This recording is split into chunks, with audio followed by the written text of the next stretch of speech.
ابھی کچھ دن پہلے کی بات ہے، میں ایک جگہ نا کسی نے اپنے گھر میں کہا جی آج ہمارے گھر میں وہ ہے دعا ہے. میں کہا کس چیز کی دعا ہے؟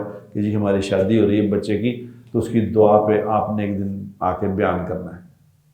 میں کہا شادی کب ہے؟ شادی ابھی 10-12 دن کے بعد ہے. میں گیا ان کے گھر میں، بیان کیا، جا کے بیان دون کر کے میں نے ان کو کہا کہ دیکھو میری گزارش یہ ہے کہ اگر تم یہ چاہتے ہو کہ اس شادی میں برکتیں آ جائیں تو برکتوں والے کام کرو گے تو برکتیں آئیں گی، اگر برکتوں والے کام نہیں کرو گے تو برکتیں نہیں. ابھی ایک نیا ٹرینڈ چلا ہے کہ وہ جب نکاح ہوتا ہے تو نکاح خانہ کے بیٹھتا ہے، عورتیں بندے مکس ہیں، عورتیں بھی ہیں بندے بھی ہیں بیچ میں، بالکل اسی طرح کوئی بندش نہیں اس میں، اور پوری تیار ہو کے عورتیں وہ بندے بھی، اور بیچ میں ایک پھولوں کی لڑی سی لگا دیتے ہیں، ایک طرف لڑکا بیٹھ جاتا ہے ایک لڑکی بیٹھ جاتی ہے. نکاح خان صاحب بیچارے وہ نکاح پڑھا رہے ہوتے ہیں.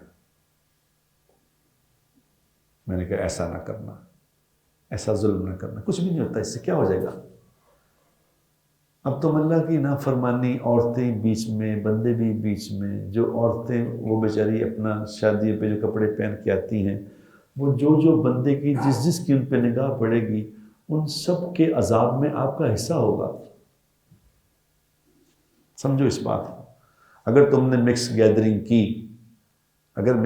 کی تو جتنی اس مکس گیدرنگ میں بد نظری ہوگی عورتوں اور مردوں کی طرف سے، اب ظاہر ہے ایک عورت سامنے اتنی عورتیں پھر رہی ہیں تو دیکھیں جو وہاں بیٹھا ہے اس کی بد نظری تو ہوئے گی، جتنا مرضی وہ ولی کتب ہو، نظر تو پڑے گی اس کی. اب نکاح خان یا تو ہو نا آنکھوں پٹی باندھ کے نکاح پڑھانے آئے تو پھر تو ٹھیک ہے، تو وہ دیکھ کے تھمنے بیٹھا. تو خیر میں نے ان پہ بیان کیا کہ ایسا نہ کر.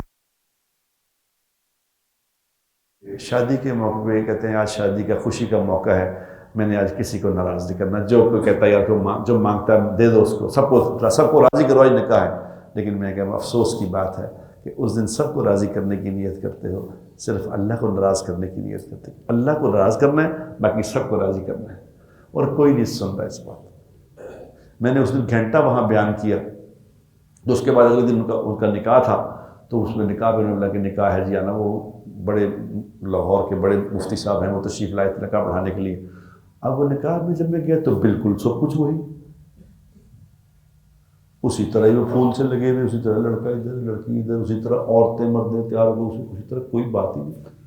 اور وہ نکاح خان جو تھے وہ نیک آدمی تھے بیچارے، بہت میں جانتا ہوں انہیں، بہت بڑے آدمی ہیں وہ، نیک آدمی. اب وہ نکاح سے پہلے لگے کہ میں نکاح پڑھانے لگا ہوں، آپ متوجہ ہو جائیں، تو یہ نکاح میں وہی اسی طریقے سے پڑھا رہا ہوں جس طرح جناب محمد مصطفیٰ صلی اللہ علیہ وسلم نکاح پڑھایا کرتے تھے، ویسے نکاح پڑھا رہا ہوں. تو میں وہاں بیٹھا، میں نے کیا کہہ رہے ہیں، یہ اس طرح پڑھاتے تھے حضور نکاح؟ یہ کیا ہے، اس میں کیا پیچھے رہ کیا گیا؟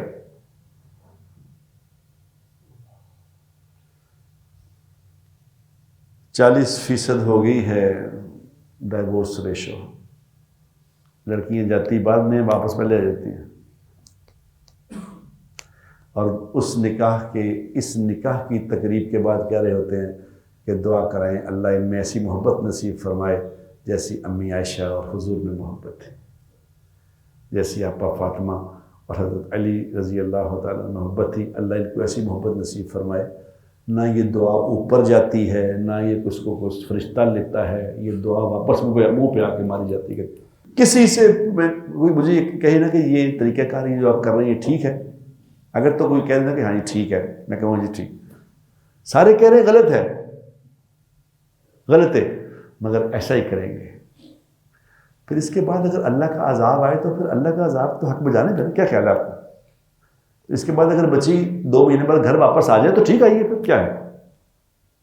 آپ نے تو اللہ کو تو سمجھے کچھ نہیں تھا. تو یہ ایٹ یور اون ہے، ہم تو چلو جاؤ پھر کرو موجے.